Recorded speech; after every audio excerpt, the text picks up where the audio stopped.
2 गाड़ियों में 12 लोगों की टीम जो पहुंची है वो शराब घोटाले मामले को लेकर ही पहुंची। पेड़ काटे जा रहे हैं, उस पर सवाल उठाने थे, उस पर पोल खोलना था, जिसको रोकने के लिए साहेब ने ईडी भेज दी है कि वो सरकारी गवाह बनने के लिए तैयार हो कि भूपेश बघेल जो है वो विधानसभा सत्र के लिए रवाना हो सकते का मुद्दा उठने वाला था, इसीलिए ईडी की रेड हुई है। बिट्टू को जन्मदिन की बधाई देने के लिए लोग कार्यकर्ता यहाँ पर आ रहे थे, उन्हें रोक दिया गया। अब अगर बार बार आ रहे हैं तो इसका मकसद तो सीधे राजनीतिक दिखता है।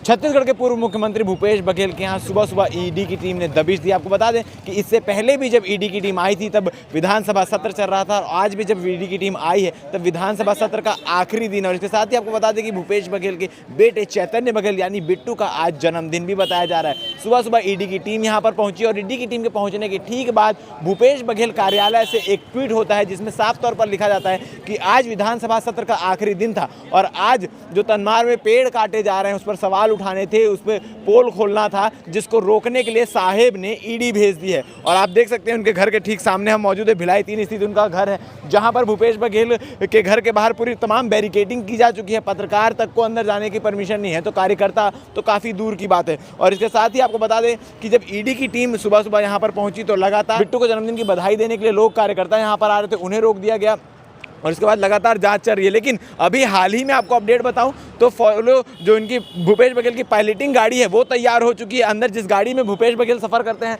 उस गाड़ी को धो के रेडी किया जा चुका है और इससे ये अंदाज़ा लगाया जा रहा है कि भूपेश बघेल जो है वो विधानसभा सत्र के लिए रवाना हो सकते हैं, जिसके लिए तमाम तैयारियाँ की जा रही है। और अगर ऐसे बात है तो भूपेश बघेल कुछ ही देर में अपने घर के बाहर दिखाई देंगे और अपने घर के बाहर से निकलते हुए विधानसभा सत्र की ओर रवाना होंगे। अब इसमें क्या कुछ चीज़ें अपडेट होती है देखने वाली बात आपको बता दूँ कि इससे पहले कुछ दिन पहले दुर्ग के होटल व्यापारी और रेलवे के बहुत बड़े कॉन्ट्रैक्टर के घर ईडी की टीम ने दबिश दी थी और ईडी की टीम ने विजय अग्रवाल के घर दबिश देके क्यों दबिश दी थी इस बात का अब तक खुलासा नहीं हुआ, मगर उसके भी तार भूपेश बघेल से जोड़े जा रहे थे। क्योंकि आपको बता दें कि विजय अग्रवाल जो है उसे मिड डे मील का काम, बहुत बड़ा काम जो है भूपेश सरकार में मिला था। अब किस घोटाले को लेकर विजय अग्रवाल के यहाँ पर ईडी ने दबिश दी थी इसका खुलासा नहीं हुआ, मगर भूपेश बघेल की अगर मैं बात करूँ तो ईडी लगातार जाँच कर रही है, चाहे वो महादेव सट्टा ऐप का मामला हो या फिर शराब घोटाले का मामला हो। शराब घोटाले मामले में आपको बता दूं कि जो पूर्व मंत्री कवासी लखमा है वो अब तक जेल में है और शराब घोटाले से जुड़े कई अधिकारी भी जेल में। इससे बीच में कई अधिकारियों के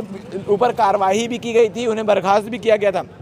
शराब घोटाले में एक के बाद एक खुलासे हो रहे हैं और यही अंदाज़ा लगाया जा रहा है कि अभी जो ईडी की टीम पहुंची है, सुबह सुबह 2 गाड़ियों में 12 लोगों की टीम जो पहुंची है वो शराब घोटाले मामले को लेकर ही पहुंची है। और इस सूत्रों के हवाले से ये भी जानकारी मिल पा रही है कि जो पप्पू बंसल जिनके यहाँ कई बार ईडी की टीम पहुँच चुकी है वो सरकारी गवाह बनने के लिए तैयार हो चुके हैं, मगर इस बात की भी पुख्ता जानकारी नहीं है। आप देख सकते हैं कि ये भूपेश बघेल का निवास स्थान है जिनके बाहर पुलिस लगातार तैनात है, क्योंकि आपको बता दें कि लगातार युवा अध्यक्ष भी हमारे साथ मौजूद है आकाश शर्मा जी। आकाश जी, भूपेश बघेल की टीम पहुंची, आज विधानसभा सत्र का आखिरी दिन है, क्या कहना चाहेंगे?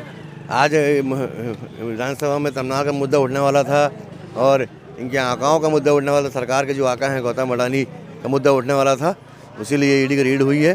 जब जब भूपेश बघेल जनहित का मुद्दा उठाते हैं तब तक ये प्रयास किया जाता है, लेकिन इसे फर्क नहीं है। प्रदेश जनता समझ चुकी है ईडी का मजाक बन चुका है। सरकार ईडी को तो हम लोग सलाह देना चाहते हैं कि यहाँ पर एक किराया घर ले लें और वही रहना चालू कर दे, जब मौका मिले भूपेश बघेल से मिल जा करे। ऐसी भी जानकारी मिल रही है कि भूपेश बघेल अभी विधानसभा के लिए रवाना हो सकते हैं। बिल्कुल कि ये जो ईडी का रेड है कोई दबा नहीं सकता आवाज़ों को करने के लिए, ये जो जनता की आवाज़ चलते रहेगी। ठीक है, तो आप देख सकते हैं किस प्रकार से सब लोगों का कहना है, इनके जो कार्यकर्ता हैं उनका कहना है स्पष्ट रूप से कि जो तमन्नार का मुद्दा है इसको दबाने के लिए, इसको रोकने के लिए ईडी की टीम को भेजा गया है। अब क्या बात सच है क्या नहीं ये देखने वाली बात है, बाकी आगे क्या कुछ चीज़ें होती है, किस प्रकार से भूपेश बघेल निकलकर विधानसभा पहुँचते ये देखने वाली बातें बन रही है। हमारे साथ धन्यवाद। नहीं तो ये सवाल आपको ईडी से पूछना चाहिए, सीबीआई से पूछना चाहिए कि बार बार छापेमारी से क्या मतलब है और क्या मिल रहा है ये बता भी नहीं रहे हैं। कुछ मिल रहा है तो जाहिर भी करें, क्योंकि बाकी जगह जब छापे मारते हैं तो प्रेस रिलीज़ करके बताते हैं ना कि इस घर से ये मिला हमको। तो क्या मिला आपको?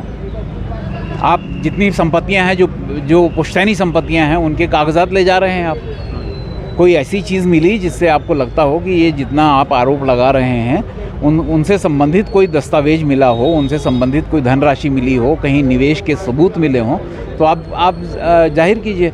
अब अगर बार बार आ रहे हैं तो इसका मकसद तो सीधे राजनीतिक दिखता है और राजनीतिक अगर है तो इन एजेंसियों को संचालित करने वाले नरेंद्र मोदी और अमित शाह जिम्मेदार हैं। आज कुछ प्रश्न पूछने वाले थे भूपेश बघेल साहब, जो प्रश्न पूछने के लिए भूपेश बघेल मौजूद हैं।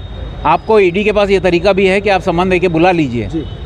आप घर पे छापेमारी करेंगे तो छापेमारी से सिर्फ बदनामी के अलावा, राजनीतिक बदनामी के अलावा कुछ नहीं देते हैं आप। मेंटल हरासमेंट की बात करें उनकी पूरे परिवार की, क्योंकि कहीं ना कहीं पूरा परिवार इसमें। देखिए, इस तरह की कार्रवाई से मन व्यथित तो होता है, परिवार जो है वो दुखी तो होता है, और तमाम तरह की अव्यवस्था भी घर पे होती है। जिस तरह की छापेमारी होती है, क्योंकि मेरे घर भी दोनों छापेमारी हो चुकी है, सीबीआई और ईडी के, तो मुझे पता है कि पूरा घर इस तरह अस्त व्यस्त होता है कि आपको 10-12 दिन लगते हैं उस घर को फिर से जमाने में। पर उससे बड़ी बात यह है कि आप राजनीतिक रूप से बदनाम करने की साजिश कर रहे हैं। घर आपने कहा कि ईडी दफ्तर बुला सकते थे, तो कहीं ना कहीं अगर आपको बयान लेना है तो आप बुला सकते थे। आपको बार बार छापेमारी करने की क्या जरूरत है? एक घर में 5 बार छापेमारी करेंगे तो कौन से नए दस्तावेज मिल जाएंगे? संविधान लोकतंत्र क्या कहना चाहिए, दोनों का फॉलो हो रहा है? नहीं, क्या लोकतंत्र की सारी संस्थाएं जो चाहे वो जांच एजेंसियां हो, ईडी हो, सीबीआई हो या DIR हो, जो भी एजेंसी है, सबका दुरुपयोग किया जा रहा है, राजनीति का इस्तेमाल किया जा रहा है। और इसलिए किया जा रहा है क्योंकि आप विपक्ष में हैं और उनके खिलाफ लड़ रहे हैं। आप तमनार में अगर अडानी जंगल काट रहा है तो आप वहाँ जा रहे हैं, या उनकी दिक्कत भाजपा को है। अगर विधानसभा में सरकार के मंत्री सवाल पूछते हैं और उसमें सरकार ही घिर जाती है तो ये भी राजनीतिक मामला है, और इसमें भी दिक्कत है। किसको दिक्कत है? भाजपा को दिक्कत है। तो राजनीतिक रूप से अगर आप विपक्ष की राजनीति कर रहे हैं तो लोकतंत्र में कुछ नहीं कर सकते। और न्यायपालिकाओं को इतना डरा दिया गया है कि आप साधारण से मामले पे आप जमानत लेने जाएं तो जमानत नहीं मिल रही है। जितनी सज़ा है उससे ज़्यादा समय तक आप जो है जेलों में रखे हुए हैं, जमानत ही नहीं दे रहे हैं। नेक्स्ट एक्शन क्या होगा?